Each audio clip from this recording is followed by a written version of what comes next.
Hello students. आज हम पढ़ेंगे मूवमेंट का फर्स्ट चैप्टर या सप्लीमेंट्री का फर्स्ट चैप्टर 9th क्लास का, ठीक है, जो कि लिखा है मुल्कराज आनंद ने। किसने लिखा है? मुल्कराज आनंद ने। ये इंडियन राइटर थे इंग्लिश के, और इनकी जो स्टोरीज हैं वो बहुत अच्छी हैं। और इन्होंने यहाँ पे एक जो चैप्टर है वो बताया है कि जब पुराने ज़माने में मेले लोग जाते थे तो बच्चे और बड़ों बड़ों का कैसा व्यवहार होता था, कैसे कैसे वो लोग जाते थे। ठीक है, तो first question is how were the people going to fair. मेले में लोग कैसे जा रहे थे? तो people were emerging joyfully from the narrow lanes during the spring festival to visit the fair. बच्चों, पहले ज़माने में जब ये होली के बाद का जो मौसम होता है, बसंत ऋतु, वहाँ पे मेले बहुत लगते थे। या कहो कि मोस्टली पहले फेस्टिवल जब बनाए जाते थे जब किसान का खेत कट कर, यानी कि जो फसलें होती, जो क्रॉप्स होती थी वो घर आ जाती थी, वो सेलिब्रेट करते थे वो लोग। क्योंकि पहले अदर जितने भी काम धंधे थे वो शायद मेरे हिसाब से कम थे। पहले लोग मोस्टली फार्मिंग ही किया करते थे, है ना। तो उस ज़माने की बात ये बताई जा रही है, अब से लगभग बहुत सालों पहले। तो कह रहे हैं यहाँ पे पीपल वर इमर्जिंग, जो है बहुत खुश हैं और पतली पतली गलियों से निकल रहे हैं, पतली पतली पगडंडियों से जा रहे हैं वो लोग। कहाँ? मेले के लिए, जो स्प्रिंग बसंत ऋतु में जो मेला लगा हुआ है उसके लिए। Some were walking on foot, others rode on horses, while some were carried comfortably in bamboo and bullock carts।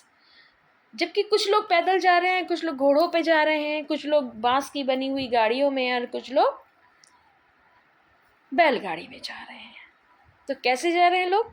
जैसे जैसे जिसकी कंफर्ट जोन है वैसे वैसे वो जा रहा है। What happened when the boy saw the toys in the shops? क्या हुआ जब लड़के ने दुकानों में खिलौने देखे? When the boy saw the toys lined up in the shop। जैसे आप घुसते हैं ना कहीं मेले में, नुमाइश में आप लोग जाते हैं, तो आप जब घुसते हैं ना, सड़क के किनारे किनारे लाइन से लगी होती हैं दुकानें, और उनमें खिलौने भी बहुत तरीके से लगे होते हैं। He was deeply fascinated by lag behind his parents. और वो इतना फैसिनेटेड हो गया, मतलब इतना खो गया उस दुनिया में, कि वो अपने बाबा के पीछे रह जा रहा था बार बार। ही प्लीडेड अर्नेस्टली। प्लीडेड मीन्स बेटा रिक्वेस्टली, वो बार बार रिक्वेस्ट कर रहा था, आई वॉन्ट दैट टॉय, मुझे ये खिलौना चाहिए, मुझे ये खिलौना चाहिए। एंड लैंगरिंग ईगरली, लैंगरिंग धीमे हो जा रहा था, उसकी जो चाल थी वो सुस्त हो जा रही थी।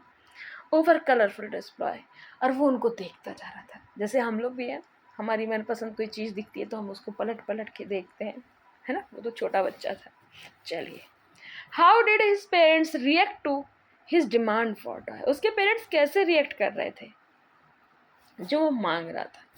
His father looked at him red eyed with a familiar strict refusal.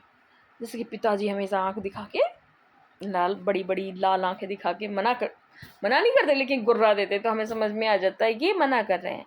Same उसके पिताजी वही कर रहे थे, उसको देख रहे थे लाल आंखों से, जो उसको पता था कि स्ट्रिक्ट रिफ्यूजल है। While his mother moved by the cheerful spirit of the day. जबकि उसकी माँ जो बहुत खुश थी उस दिन, tenderly gave him her finger to hold to divert his attention. उसको बार बार अपनी उंगली पकड़ाती थी जिससे कि वो अपना उसका ध्यान जो है वो भटक जाए। देखिए, फादर थोड़े से हार्श हो जाते हैं, स्ट्रिक्ट हो जाते हैं, लेकिन मदर थोड़ी सी ना पोलाइट रहती हैं बच्चों के लिए, छोटे वाले बच्चों के लिए। इसीलिए तो कहते हैं माँ की ममता थोड़ी सी ज़्यादा होती है। इसलिए नहीं कि मैं एक औरत हूँ इसलिए बोल रही हूँ, माँ थोड़ा सा ना वीक पॉइंट होती है। मदर जो है अपने बच्चों के लिए थोड़ा सा बाय हार्ट थोड़ी सी वीक होती है।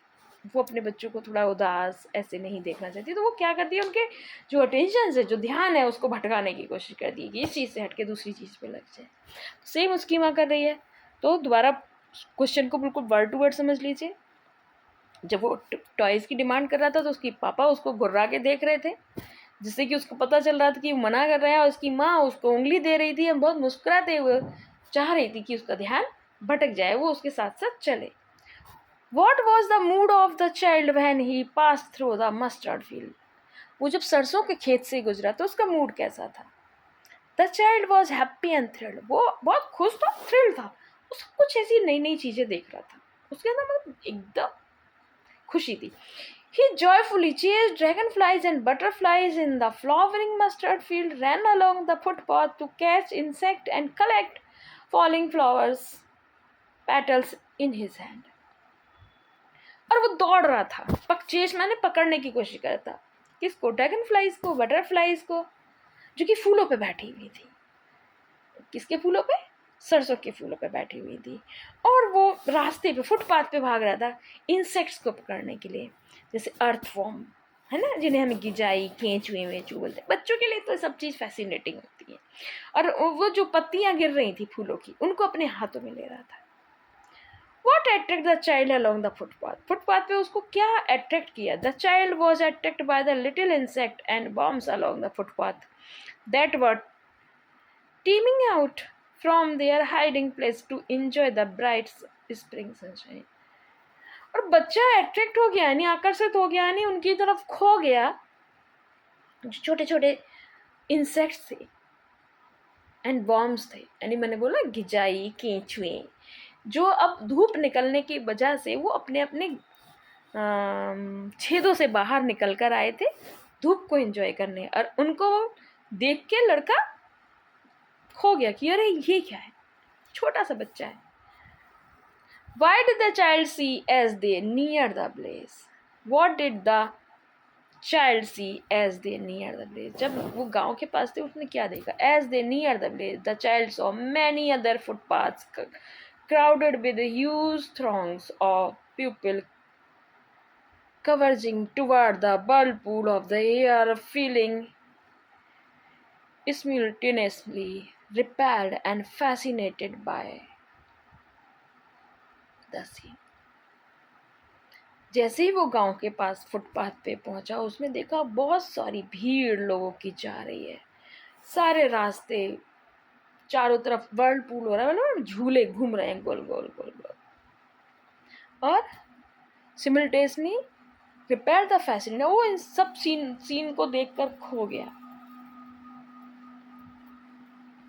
ठीक है, जब आप दूर से जाएं, हम नुमाइश दूर से जाते हैं तो वो जो गोल गोल चक्कर घूम रहे होते हैं, कलरफुल लाइट्स होती हैं, है ना, और सब चीज़ ऐसे चमकनी चमकनी होती है. तो जब बच्चे होते हैं तो वो एकदम से दुनिया से खो जाते हैं. ठीक है, क्या करते हैं बच्चा? खो जाते हैं. एक बार आप इसको ध्यान से देख लीजिए क्वेश्चन को दोबारा. As they neared the blaze, the child saw many other footpaths crowd with huge throngs of people converging. वो देखा है, वो पीपनी टाइप की जो बजाते हैं बहुत सारे लोग, है ना, और वहाँ पे गोल गोल चक्कर घूम रहे हैं, मतलब मेले में जो खिलौने टाइप के होते हैं. साथ ही सिमिल्टेनियसली में होता है बेटा, साथ ही रेपेल्ड मैंने सांप टाइप के जो विचित्र विचित्र प्रकार के जो खिलौने होते हैं, वो उसको फैसिनेट कर रहे हैं, यानी अट्रैक्ट कर रहे हैं अपनी तरफ. How did child himself enjoy in the lap of nature, यानी प्रकृति की गोद में बच्चा अपने आप को कैसे इंजॉय कर रहा है, कैसे इंजॉय किया उसने. तो the child emerge himself in nature by gathering raining petals in Grove, chasing dragonflies and black flies, listening to the cooing of doves, and running merrily around the banyan trees. और बच्चा अपने आप को enjoy करा रहा है. कहाँ? जो फूलों की जो पत्तियाँ गिर रही हैं, पीछा कर रहा है ड्रैगन फ्लाइज का, ब्लैक फ्लाइज का, और डव की आवाज़ को सुन रहा है, और दौड़ रहा है चारों तरफ बरगद के पेड़ के. How did the boy feel on seeing the flowers being sold? लड़के को कैसा फील हुआ जहाँ पे फूल बेचे गए थे? On seeing the garland of gulmohar sold by the flower seller,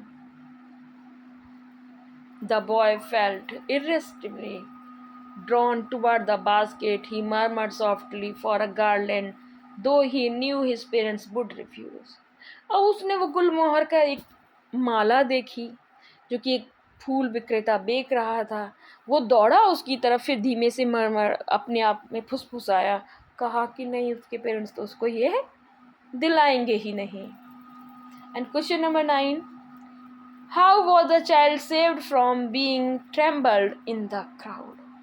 पैरों के नीचे कुचला जाने से बच्चा कैसे बचा? When the child shrieked at the highest pitch of his voice near crowded temple entrance, a kind man heard his cries, stooped down with great difficulties and lifted him up in his arms. जब बच्चा अपनी पूरी ताकत से चिल्लाया, जितनी देर से वो चिल्ला सकता था, मंदिर के प्रवेश द्वार पर, तो एक दयालु आदमी ने उसकी आवाज़ सुनी और वो वहाँ पहुँचा कोशिश करके, और उसने उस बच्चे को उठा लिया। क्योंकि भीड़ इतनी होती है मेलों में, बच्चे का पैरों से कुचला जाना पॉसिबल हो सकता है। आप सुनते ही अक्सर कि भीड़ में लोग कुचल गए, तो एक छोटा बच्चा, तो एक काइंड हार्टेड व्यक्ति ने उसको बचा लिया। Question number 10, how does the child react when he realizes that he has lost his parents? बच्चे ने अब कैसा जब रियलाइज़ किया कि उसके माँ बाप खो गए हैं, अब वो कैसे रिएक्ट करेगा? A full deep cry rose from his throat and tears roll down his face. अब वो पूरा अंदर से रो रहा है, दुखी होके रो रहा है, गले से, उसकी आंखों से उसके आंसू नीचे टपक रहे हैं उसके चेहरे पे। Panic stricken and सोबिंग bitterly he rain frantically in all direction crying mother father. अब वो सुबक रहा है और डर से एकदम डरा हुआ है बहुत बुरी तरह। बिटरली मैंने बेटा बुरी तरह, बैडली। और इधर उधर देख रहा है, वो चिल्ला रहा है, माँ पापा। His yellow turban unbinding in terror, और जो पीले रंग की जो पगड़ी बांधी हुई थी वो भी खुल गई थी उसकी। What does the child not accepting anything so? तो बच्चे कुछ भी अब एक्सेप्ट क्यों नहीं कर रहा था? It shows that child's love for his parents is supreme. ये दिखाता है कि बच्चे का जो प्यार होता है अपने पेरेंट्स के लिए, वो सबसे हाईएस्ट होता है, सुप्रीम होता है। Sweets, toys, balloon and ride hold value for him only when his parents are with them. Without them everything loses its charm. ये सब चीज़ें जब भी अच्छी लगती हैं जब माँ बाप हों। क्या? मिठाइयाँ यानी टॉफ़ियाँ, खिलौने, बैलून्स, राइड होल्ड्स वैल्यू। ये सब चीज़ों की वैल्यू जब भी तक रहती है जब तक हमारे अपने साथ हो। जब हमारे अपने साथ नहीं होते तो सब चीज़ों की वैल्यू भी कम हो जाती है। How did the child's mother behave with him when his father became angry? बच्चे की माँ का व्यवहार उसके बच्चे के साथ कैसा था जब उसके पापा उसके प्रति गुस्सा हुए? तो when his father looked red eyed in anger, the mother soften the situation with her tender care. जब उसके पापा ने उसको गुर्रा की आंखें दिखाई तो उनकी माँ ने बहुत प्यार से सिचुएशन को बहुत टेंडरली यानी केयरफुली संभाला। He affectionately offered her finger to hold, और उसने उंगली दी जिससे कि वो बच्चा जो है आगे बढ़े, उसका ध्यान भटक जाए। Describe the scene at the sweet shop's counter. मिठाई की दुकान के काउंटर पे क्या सीन था? The sweet seller hawked gulab jamun, rasgulla, barfi, jalebi at the entrance. A dense crowd passed around the display counter decorated with the shimmering gold and silver leaves, making the child's mouth water for Buffy. और जब उसने वो सारी चीज़ें देखी लगी हुई, आपने देखा वो हलवाई जो लगाते हैं ना अपने काउंटर में शीशे में अंदर से, उसके ऊपर से सिल्वर और गोल्ड लीव्स और लगा लेता है जिससे कि वो और ज़्यादा खूबसूरत दिखने लगती है ना। और फिर लगता है कि यार खा लेना चाहिए। और उसको देख करके बच्चे के मुंह में जो पानी आ गया, किसके लिए? बर्फ़ी के लिए। यानी बर्फ़ी उसकी फेवरेट स्वीट्स थी। देखिए अब क्वेश्चन नंबर 14 देखिए। What were the child's feeling at the sweet shop? उसकी फीलिंग्स क्या थी? Staring open eyed at his favourite sweet barfi. घूर रहा है, स्टेयरिंग माने घूर रहा है खुली आंखों से। किसको? अपनी सबसे फेवरेट स्वीट्स को, जो है कि barfi. The child's mouth watered with intense desire. उसकी जो इतनी गहरी इच्छा थी ना, जैसे लड़कियों की गोलगप्पा देख के या चाउमीन और मोमोज देख के मुंह में पानी आ जाता है। जब भी मैं बोलती हूँ लड़कियों से तो कहती मैम ऐसी बातें ना करो, आप खाने की बातें ना किया करो आप। तो उस लड़के के मुंह में भी वैसे ही पानी आ गया बर्फी को देख के। However, knowing his parents would dismiss his plea as greedy, मालूम था उसको कि उसके पेरेंट्स डिसमिस कर देंगे उसकी इस रिक्वेस्ट को भी, कहेंगे लालची।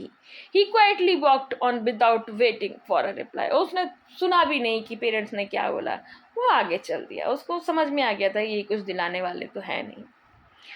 What did the child do when away from his parents. उसने क्या किया जब अपने पेरेंट्स से दूर था। Separated from his parents the child ran wildly back and forth around the shrine crying hysterically for his mother and father. अब वो जब अपने माँ बाप से अलग हो गए, इधर उधर भाग रहा था, वो चिल्ला रहा था, घबरा रहा था, पुकार रहा था अपने माँ बापा को। He refuse every comfort offer to him.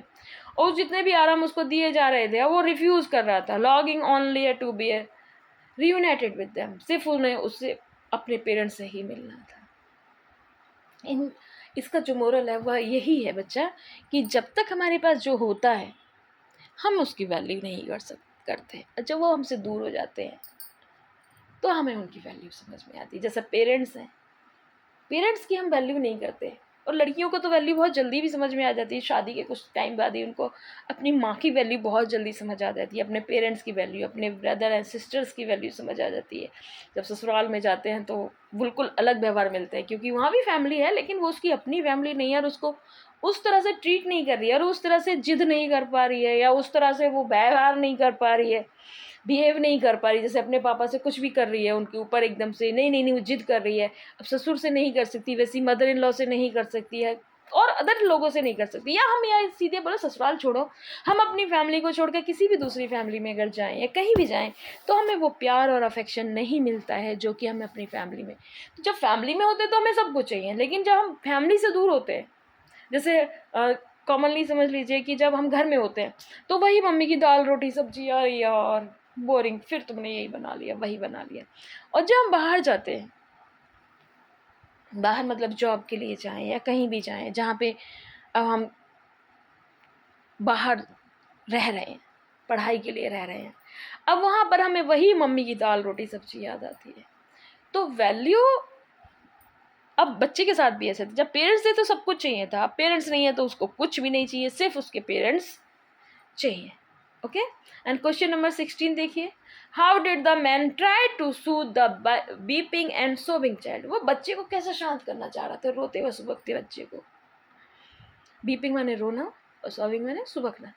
The man gently offered him a roundabout ride, music from snake charmer, bright rainbow balloons, and Glumohar garland and sweets. However, the child rejected everything, crying only for his mother and father. देखिए वो सारी चीज़ें जो मांग रहा था अपने parents से, अब वो जो आदमी जो काइंड हार्टेड व्यक्ति था और जिसने उसको बचाया, वो उसको सब चीज़ देने की कोशिश कर रहा है। क्या कर रहा है ऑफर? राउंड अबाउट कर पे राइड कराने के लिए तैयार है, जो सपेरा वहाँ पर है उसकी म्यूजिक के लिए तैयार है, कलरफुल रेनबो जो बैलून्स थे उनके लिए तैयार है, गुलमोहर गार्लैंड यानी उसके लिए भी तैयार है, मिठाई खिलाने के लिए तैयार। लेकिन अब बच्चा के कुछ नहीं चाहिए। अभी कुछ बेटा क्वेश्चन है जो थिंक अबाउट के हैं, है ना। What are the things the child see on his way to the fair, why does he lag behind.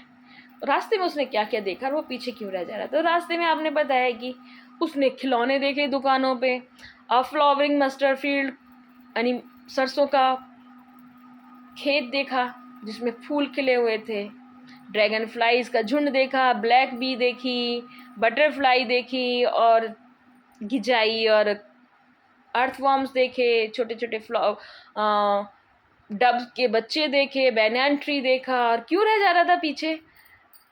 First of all he fascinated by the toys in the shop. वो खिलौनों को देखते रह गया, इसलिए पीछे रह गया, यानी खो गया खिलौनों को देखते। He try to catch dragonflies को पकड़ने की कोशिश कर रहा था। He is attracted by the insect and worms, और वो देखने लगा उनकी जाइयों को, कीड़े मकोड़ों को, अर्थवॉर्म्स को। क्लियर हुआ बच्चा? हमने सब पढ़ लिया पहले, अब ये रिवीजन, एज ए रिवीजन मान लो कि क्वेश्चन घूम के भी आ सकते हैं, ठीक है। तो इसलिए हमें हर तरह से इन क्वेश्चंस को एक बार रिवाइज कर लेना चाहिए कि किस लैंग्वेज में टीचर पूछ ले, पता नहीं, है ना। अदर बहुत सारे टीचर्स, बहुत सारे स्कूल, बहुत सारे माइंड, पता नहीं किस टीचर का माइंड कैसे करके चले, लेकिन चैप्टर तो हमने पढ़ा है, तो चैप्टर्स में सारे आंसर्स अवेलेबल है। तो चैप्टर से मेरे हिसाब से जितने क्वेश्चंस बनते थे मैंने बनाने की कोशिश की है, आंसर देने की कोशिश की है। आपको हो सकता है मे बी बहुत सारे क्वेश्चन और भी बन जाए। In the fair he wants many things but are they, why does he move on without waiting for an answer? कितनी मेले में क्या चीजें थी जो उसको चाहिए, है ना, और वो उनके बिना कैसे मूव किया। The child wants to have Buffy, a garland of Gulmore, colorful balloons. He wants to enjoy a snake dance and go on a roundabout too. अब उसको क्या चाहिए था, उसको बर्फी चाहिए थी, उस गुलमोहर का हार चाहिए था, उसको रंगीन गुब्बारे चाहिए थे, उसको सांप का डांस देखना था, उसको गोल चक्कर में घूमना था। He moves ahead without waiting for his parents' answer because he knows that they will not allow him to enjoy anything. अब वो आगे बढ़ जाता था बिना आंसर को वेट किया, क्योंकि उसको पता था उसके पेरेंट्स उसको एंजॉय तो नहीं करने देंगे, किसी भी चीज़ को परमिशन तो नहीं देंगे, क्योंकि बच्चे कुछ और सोचते हैं और पेरेंट्स कुछ और सोचते हैं। पेरेंट्स की कंडीशंस अलग होती हैं, बच्चों की कंडीशंस अलग होती है। बच्चों को जो पसंद है वो चाहिए, पेरेंट्स को लगता है अरे ये यूजलेस है, इसमें टाइम क्यों वेस्ट करना, इसमें मनी क्यों वेस्ट करनी, है ना। तो क्वेश्चन नंबर 3 देखिए, when does he realize that he has lost his way, उसको कब पता चला वो अपना रास्ता खो गया। How have his anxiety and insecurity been described, कैसे उसकी एंजाइटी और इनसिक्योरिटी, असुरक्षा और उसकी बेचैनी को डिस्क्राइब करेंगे। The child request his parent to allow him to ride in a merry go round but he gets no reply, वो चाह रहा था मैरी गो राउंड पे जाए, अपने पेरेंट्स से रिक्वेस्ट की। Now he feels that he has lost his वे, अब उसको महसूस हुआ कि अरे पेरेंट्स तो है ही नहीं, जब उसके पास जवाब ही नहीं आया तो पेरेंट्स तो है नहीं। His anxiety and insecurity have been described by some of his activities such as weeping, sobbing and crying mother father. अब उसको जो चिल्लाना था, सुबकना था, रोना था चीख चीख कर, इससे पता चल रहा था कि वो अंदर से परेशान था। His untied turban, muddy clothes and constant running about also describe his anxiety and insecurity. और उसकी जो पगड़ी बंधी हुई थी वो खुल गई थी, कपड़े उसके कीचड़ में हो गए थे, इससे ही पता चल रहा था कि वो कितना बेचैन और कितना असुरक्षित महसूस कर रहा था। And question number 4, why does the lost child loose interest in the things that he had wanted earlier, जो पहले चाह रहा था उनमें उसका इंटरेस्ट क्यों खत्म हो गया। The lost child feels very anxious and insecure, अब वो फील कर रहा था कैसा, बेचैन, असुरक्षित। Nothing seems attractive to him, अब अपने माँ बाप की अनुपस्थिति में उसे कुछ भी अच्छा नहीं लग रहा था, कि महंगी से महंगी चीज़ उसके लिए बेकार लग रही थी अपने माँ बाप के आगे। अब उसको सिर्फ माँ बाप चाहिए थे, पहले जो चीज़ चाहिए थी वो अब नहीं चाहिए। अब क्योंकि पहले माता पिता उसके पास थे, अब उसके पास माता पिता नहीं है, तो अब वो चीज़ें भी नहीं चाहिए, अब सिर्फ उसको माता पिता ही चाहिए। तो what do you think happen in the and, does the child find his parents, आपको क्या लगता है क्या हुआ होगा अंत में, क्या उसको उसके माता पिता मिल गए। The child finds a kind helper in the man who saves him from being trembled in the ground, एक आदमी मिला जिसने उसकी सहायता करी, बहुत दयालु हृदय का, जो कि पैरों के नीचे कुचले जाने से बचाए। As far as I think in the end this man help the child find his parents and reunited him with them, और जैसा कि मैं समझती हूँ या समझता हूँ, राइटर ने कहा है मुल्कराज आनंद ने, कि वो बच्चा अपने माता पिता से ज़रूर मिल गया होगा, क्योंकि बेटा पहले इतनी पब्लिक नहीं होती थी जितनी अभी है। तो और गाँव में लोग एक दूसरे को बहुत अच्छे से जानते थे, और ये फ़ायदा भी पहले मिलता था लोगों को कि लोग बहुत अच्छे से जानते थे। गाँव में अगर एक आदमी को कुछ पता चल जाए, अभी तो आपको यही नहीं पता आपके मोहल्ले में कितने लोग हैं और कौन कौन रह रहा है, नाम भी नहीं पता। यहाँ तक कि ये भी नहीं पता कि हमारे मोहल्ले में घर कितने, हमारी कॉलोनी में कितनी गलियाँ हैं। तो बहुत सारी चीज़ें अभी और पहले में बहुत मैटर करती थी। पहले लोग बहुत जानते थे, एक दूसरे को पहचानते थे, ठीक है। तो यहाँ समझाने की कोशिश यही करती है, हमें जो चीज़ हमारे पास होती है हम उसकी वैल्यू नहीं करते, जो चीज़ हमारे पास नहीं होती हमें वो चाहिए होती है। और जब हमारी पहली चीज़ हमसे हट जाती है, फिर हमें वो नई चीज़ नहीं चाहिए, हमें पुरानी ही चीज़ चाहिए होती है। Okay, I think you will understand all the question answers. Okay.